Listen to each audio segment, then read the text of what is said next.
ಹುಡುಕಾಟ ಪ್ರಾರಂಭಿಸಿದ್ದು within 2 hours ಒಳಗಡೆನೆ ಸೌಜನ್ಯ ಸಿಗ್ತಾಳೆ. ಆದ್ರೆ ಶವ ಆಗಿ ಅವಳ ಕೈಗಳನ್ನ ಅವಳದೇ ದುಪಟ್ಟ ಅಂಡ್ ID ಕಾರ್ಡ್ ಇಂದ ಮರಕ್ಕೆ ಕಟ್ಟಿರ್ತಾರೆ. And most brutal part is ಅವಳ ಯೋನಿ, ಅವಳ ಏನಿತ್ತು ಅದ್ರ ಒಳಗಡೆ 6 ಇಂಚ್ ಮಣ್ಣು ತುಂಬಿರ್ತಾರೆ. ಓ ಬಿಡಪ್ಪ, ನಮ್ ಪೊಲೀಸ್ ಅವ್ರಿಗೆ ತಮ್ಮ ಡ್ಯೂಟಿ ಮೇಲೆ ಎಷ್ಟೊಂದು ನಿಷ್ಠೆ ಇದೆ, ಒಂದೇ ದಿನದಲ್ಲಿ ಆರೋಪಿನ ಹಿಡಿದ್ಬಿಟ್ರಲ್ಲ ಅಂತ ಪೊಲೀಸ್ ಅವ್ರ ಮೇಲೆ ಫುಲ್ ಒಂಥರ ಹೊಗಳ್ತಾ ಇರ್ತಾರೆ.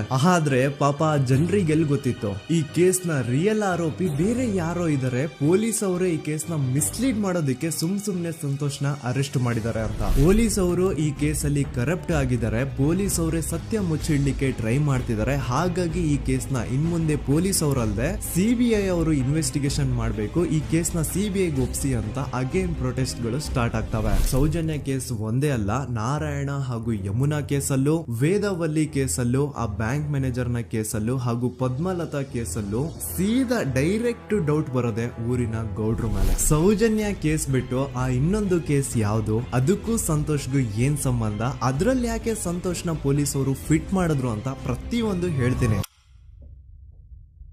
ನಾನು ಈ ಚಾನೆಲ್ ನ ಸ್ಟಾರ್ಟ್ ಮಾಡಿದಾಗಿಂದ one of the most requested video ಬಂದು ಸೌಜನ್ಯ ಕೇಸ್ ಬಗ್ಗೆ. ಸರಿ, ನಮ್ ದೂತ ಸಭೆಯ ಪ್ರಜೆಗಳು ಇಷ್ಟೊಂದು ಕೇಳ್ತಿದಾರಲ್ಲ, ಈ ಒಂದು ಕೇಸ್ ಬಗ್ಗೆ ವಿಡಿಯೋ ಮಾಡುವ ಅಂತ ಸೌಜನ್ಯ ಕೇಸ್ ಬಗ್ಗೆ ನಾನು ರಿಸರ್ಚ್ ಸ್ಟಾರ್ಟ್ ಮಾಡಿದೆ. ಅಂಡ್ ಟ್ರಸ್ಟ್ ಮೀ, ಎಷ್ಟೊಂದು ಕಾಂಪ್ಲೆಕ್ಸ್ ಈ ಒಂದು ಕೇಸ್ ಇದೆ ಅಂತಂದ್ರೆ ನನ್ ತಲೆನೇ ಕೆಟ್ಬಿಡ್ತು. ಬಟ್ ಡೋಂಟ್ ವರಿ, ನಿಮ್ಗಂತೂ ಪ್ರತಿ ಒಂದನ್ನ ತುಂಬಾ ಸಿಂಪಲ್ ಆಗಿ ಅರ್ಥ ಮಾಡಿಸ್ತೇನೆ. ಅನ್ಕೊಳ್ಳಿ, ಒಂದು ಊರು, ಆ ಊರಲ್ಲಿ ಒಂದು ಗೌಡ್ರ ಕುಟುಂಬ ಇದೆ. ಅಂಡ್ ಆ ಗೌಡ್ರ ಕುಟುಂಬ ತುಂಬಾನೇ ಪವರ್ಫುಲ್, ಲೈಕ್ ನಾವು ಮೂವೀಸ್ ಅಲ್ಲಿ ನೋಡ್ತೀವಲ್ಲ ಹಂಗೆ. ಸೊ ಗೌಡ್ರ ಊರು ಬಂದು ಧರ್ಮಸ್ಥಳ ಅಂತ. ಆ ಒಂದು ಊರಲ್ಲಿ ಇವ್ರಿಗೆ ಸಖತ್ ಕಂಟ್ರೋಲ್ ಇರುತ್ತೆ. ಈವನ್ ಅದೇ ಒಂದು ರೀಜನ್ ಅಲ್ಲಿ ಇರುವಂತಹ ಒಂದು ತುಂಬಾನೇ ಪಾಪ್ಯುಲರ್ ದೇವಸ್ಥಾನನು ಸಹ ಇವರೇ ಕಂಟ್ರೋಲ್ ಮಾಡ್ತಿರ್ತಾರೆ. ಆ ಒಂದು ದೇವಸ್ಥಾನ ಇಂದ ಈ ಗೌಡ್ರ ಕುಟುಂಬಕ್ಕೆ ಎಷ್ಟೊಂದು ದುಡ್ಡು ಬರ್ತಾ ಇರುತ್ತೆ ಅಂತಂದ್ರೆ, ಅದೇ ದುಡ್ಡಲ್ಲಿ ಇವರು ಬೇಜನ್ ಪ್ರೈವೇಟ್ ಪ್ರೈಮರಿ ಅಂಡ್ ಹೈಸ್ಕೂಲ್ಸ್ ನ ಸ್ಥಾಪನೆ ಮಾಡಿರ್ತಾರೆ, ಬೇಜನ್ ಪ್ರೈವೇಟ್ ಮೆಡಿಕಲ್ ಕಾಲೇಜಸ್ ಇರ್ತವೆ, ಅಂಡ್ ಬೇಜನ್ ಪ್ರೈವೇಟ್ ದೊಡ್ಡ ಹಾಸ್ಪಿಟಲ್ಸ್ ಇರ್ತವೆ. ಒಟ್ಟಲ್ಲಿ ಹೇಳ್ಬೇಕು ಅಂತಂದ್ರೆ ದುಡ್ಡಿನ ಸುರಿಮಳೆ ಇವ್ರಿಗೆ. ನೋಡಿ, ನಮ್ಮ ಭಾರತ ದೇಶದಲ್ಲಿ ಒಂದು ಕಾನೂನು ಇದೆ,